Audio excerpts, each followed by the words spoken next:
How does a predator manage to hide in plain sight for years, terrorizing an entire community?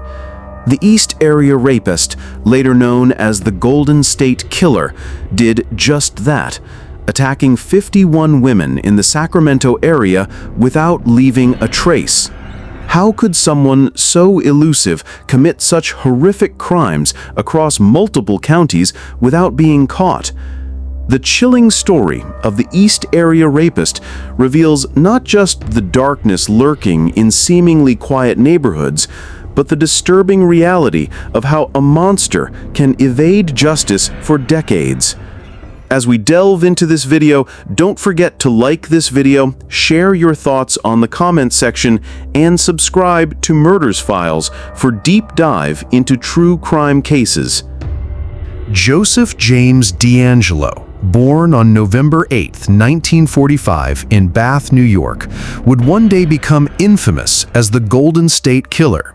But his early life paints a chilling picture of the events that shaped his disturbing future.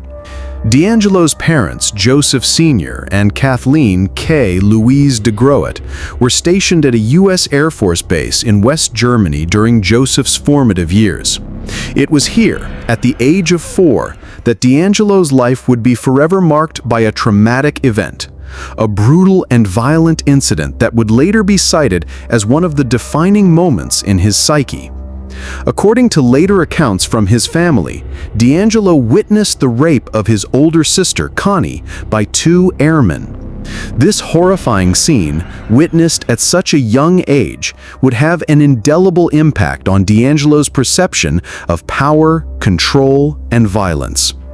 In his later years, DeAngelo's sister, Rebecca, would reflect on how this experience may have contributed to his warped sense of entitlement and his violent tendencies. The trauma of witnessing such an atrocity could have planted the seeds for the cruelty that would later define his actions. However, it wasn't just the violent incident that marred DeAngelo's childhood.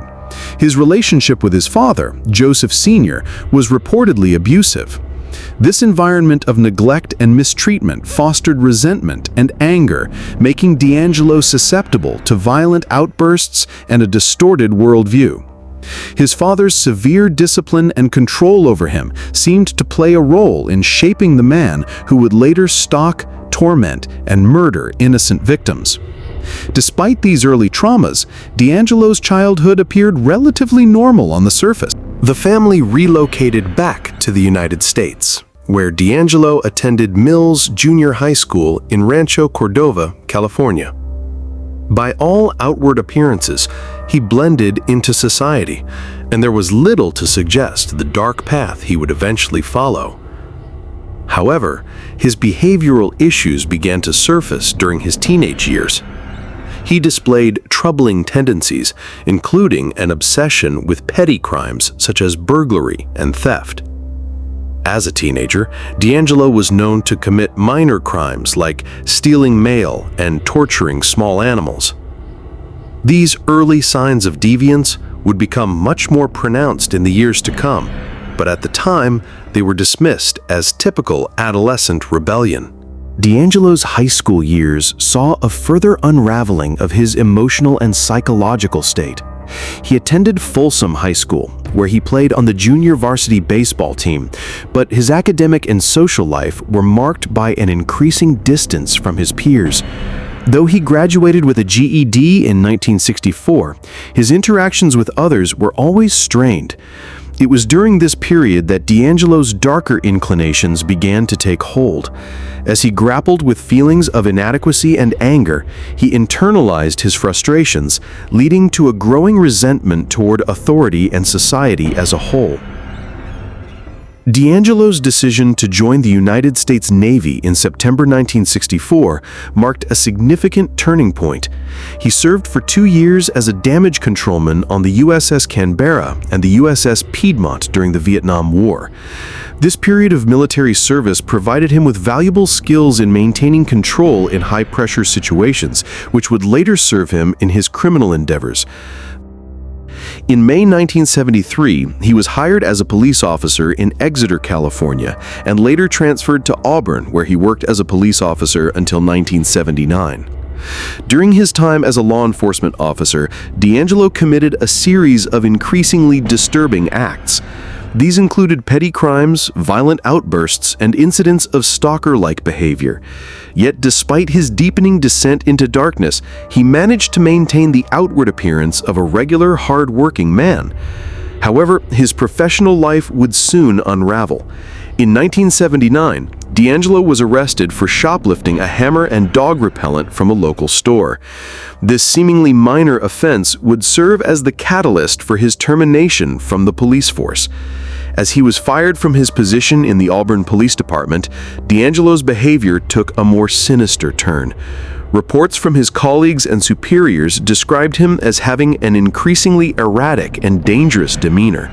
He reportedly threatened to kill the chief of police and stalked his superior's house, foreshadowing the terror he would soon unleash upon California.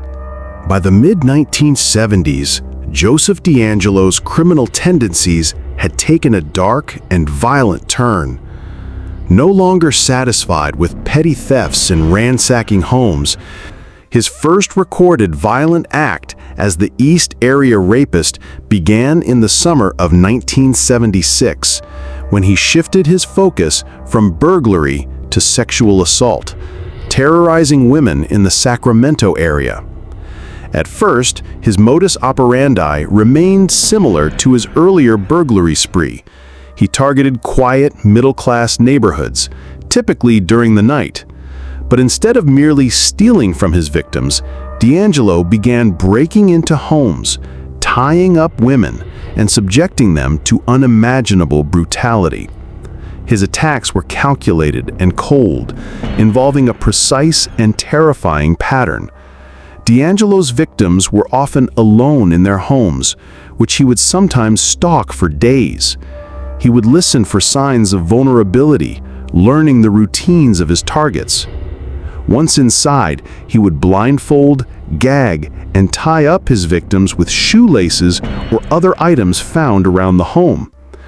D'Angelo's sadistic nature would emerge as he repeatedly raped his victims, and he would often leave the women in a state of helplessness, bound and terrified. The chilling part of his crimes was his ability to maintain a calm, almost methodical demeanor. He would sometimes spend hours inside the victim's home, ransacking drawers, eating food, drinking beer, and taunting his victims with threats. At times, he would place dishes on the backs of the male victims, warning that he would kill them if the plates moved. As the rapes continued, D'Angelo's tactics grew more refined and more dangerous, and soon he began to escalate to an even more violent form of terror: murder. The East Area Rapist was evolving into a true monster, and the residents of Sacramento had no idea that their lives were about to be shattered forever. By the late 1970s, Joseph D'Angelo's violent crimes took an even darker turn as he moved to Southern California, where he would become known as the original Night Stalker. His shift in location marked the beginning of a new chapter in his reign of terror. D'Angelo, now fully immersed in his twisted need for control and terror, escalated from sexual assault to brutal murder, and the communities of Southern California would never be the same. The first murders attributed to D'Angelo in Southern California occurred in 1979 in Goleta, a city near Santa Barbara. In October of that year, D'Angelo broke into the home of a young couple, Dr. Robert Offerman and Deborah Manning, who were enjoying a quiet evening at home. The couple was tied up and then executed. Dr. Offerman was shot, while Deborah was both shot and raped. The brutality of these murders marked a significant escalation in D'Angelo's behavior, as he had previously targeted only women or couples in Sacramento. Now, he was methodically killing to further assert his dominance and terrorize the public. D'Angelo's pattern was consistent: break into homes, tie up the victims, and then murder them, often by shooting or bludgeoning. In addition to Goleta, his killing spree stretched across Ventura, Dana Point, and Irvine, with similar murders taking place in each city. In some cases, D'Angelo took trophies from his victims, such as rings, jewelry, and other personal belongings, which further complicated the investigation. His ability to move across different regions of California while leaving a trail of dead bodies in his wake made him a formidable and terrifying predator. It was not until the late 1980s that D'Angelo's murders would cease, leaving behind a trail of devastation and unanswered questions. Yet, his reign of terror was not over. As investigators in Southern California scrambled for answers, they would eventually piece together the chilling connection between the East Area Rapist and the original Night Stalker, realizing that they were one and the same person. The investigation would be further complicated by the fact that D'Angelo had never been caught, and his true identity remained a mystery for decades. As the 1990s rolled in, the murders and rapes attributed to Joseph D'Angelo had seemingly stopped. But for investigators, the case was far from closed. The East Area Rapist and the original Night Stalker had become the stuff of California's darkest legends. Over the years, the authorities tirelessly worked to piece together the puzzle, but they came up against a wall. D'Angelo's ability to remain elusive, combined with a lack of physical evidence, meant that the investigation went cold, until a breakthrough in forensic science would ultimately bring him to justice.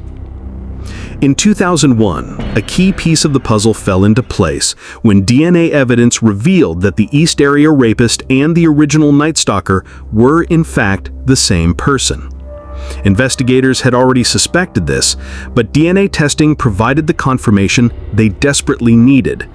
The revelation that the same perpetrator was responsible for multiple crimes across California tied the two separate investigations together and marked the beginning of a renewed effort to catch the killer who had eluded authorities for over 30 years. But the breakthrough didn't stop there. It wasn't until 2006, when California established a state DNA database, that a real game-changer occurred.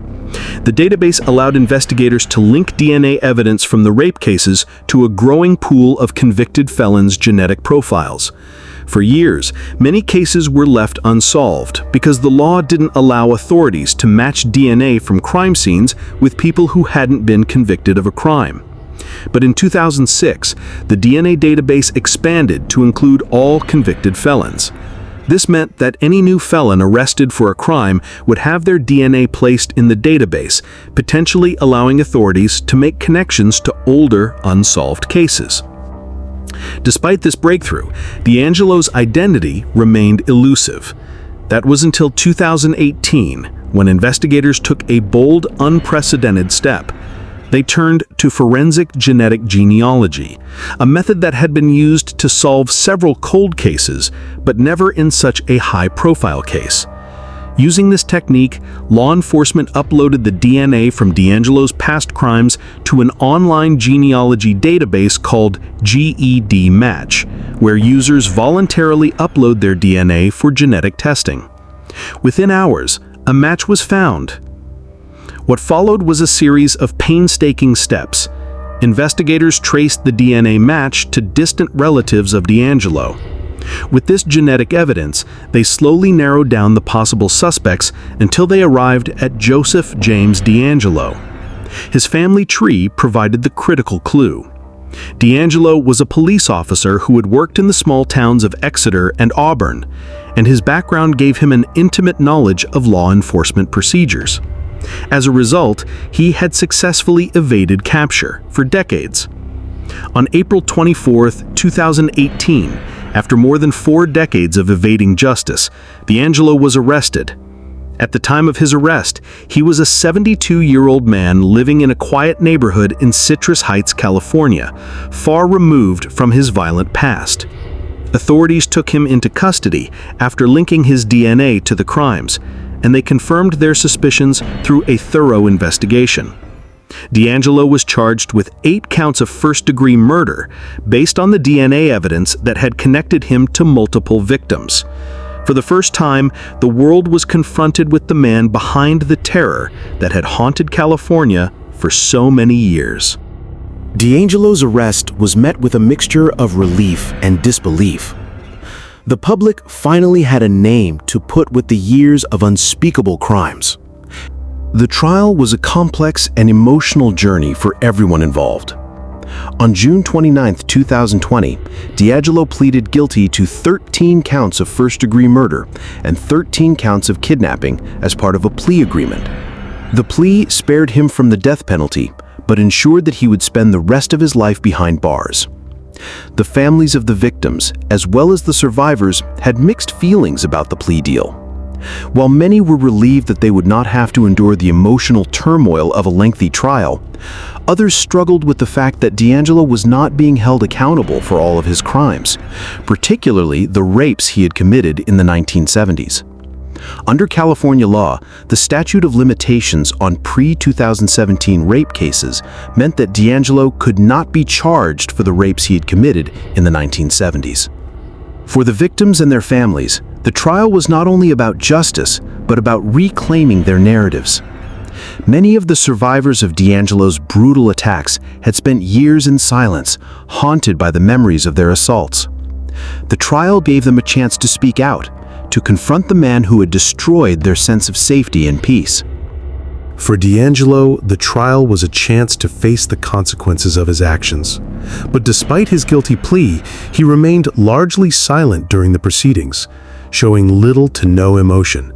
His lack of remorse and the coldness with which he had carried out his crimes were stark contrasts to the emotional outpourings of the victims and their families.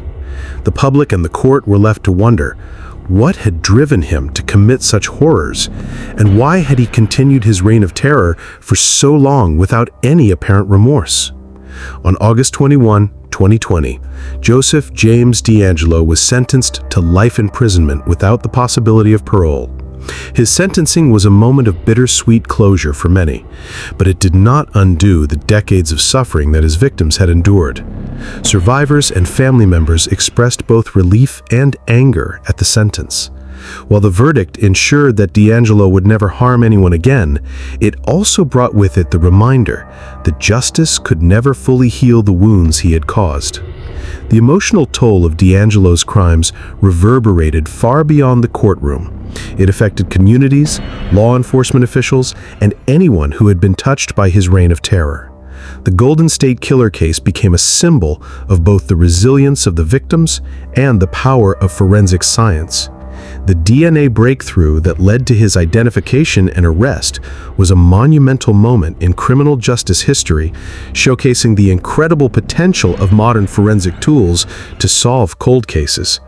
But the victims, their families, and even the public at large had to grapple with the reality that the man responsible for so many devastating crimes had been living a seemingly ordinary life for decades, only to add to the sense of betrayal and horror.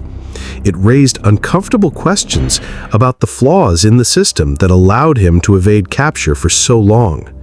In the end, the trial was not just a legal battle. It was a chance for survivors to reclaim their power and find a sense of closure. But for many, the emotional scars of D'Angelo's actions would never truly fade. The Golden State Killer case shows that justice is possible, no matter how long it takes. If you found this story as captivating and chilling as we did, make sure to hit that like button, share this video with your friends, and subscribe for more gripping true crime content. Don't forget to tap the bell so you never miss an update on the most twisted cases. Your support helps us bring you the most shocking stories from the darkest corners of justice. Thank you for being part of this journey.